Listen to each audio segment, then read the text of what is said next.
ఒకటే చెప్తున్నా, 3 years love చేసిన అమ్మాయిని మోసపోయినన్న. 3 ఇయర్స్ ఆ పిల్ల కూడా లవ్ చేసింది, మోసం చేసిందన్న.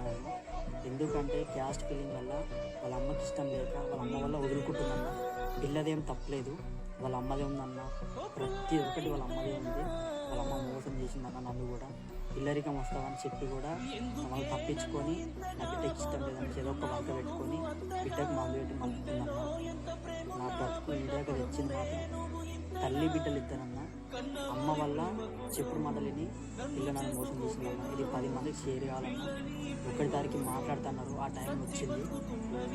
ఆ టైంకు నా చావా నా బ్రతుకు ఆధారం మొత్తం ఆ రోజే అన్న. చచ్చిపోతున్నా బ్రతుకుతున్నా కానీ ఆ రోజే ఈ 10 మందికి షేర్ కావాలని కోరుకుంటున్నా. ఈ ఫోటో కింద ఇస్తున్నా చూడండి. ఏమైనా వాళ్ళ అమ్మనే అన్న. వాళ్ళ అమ్మ ఫోటో ఖచ్చితంగా కింద ఇస్తున్నా. నా ప్రేమకు మాత్రం ఖచ్చితంగా వాళ్ళ అమ్మనే. మోసం చేసింది కాబట్టి పిల్ల మోసం చేసింది. తల్లి బెదిరిస్తుంది చచ్చిపోతాను, ఆ పిల్లని చేసుకుంటూ చచ్చిపోతాను అన్న. క్యాస్ట్ ఫీలింగ్ వల్ల చచ్చిపోతా అంటుందన్న. ఇది 10 మందికి చేరాలని మనస్ఫూర్తిగా కోరుకుంటున్నాను.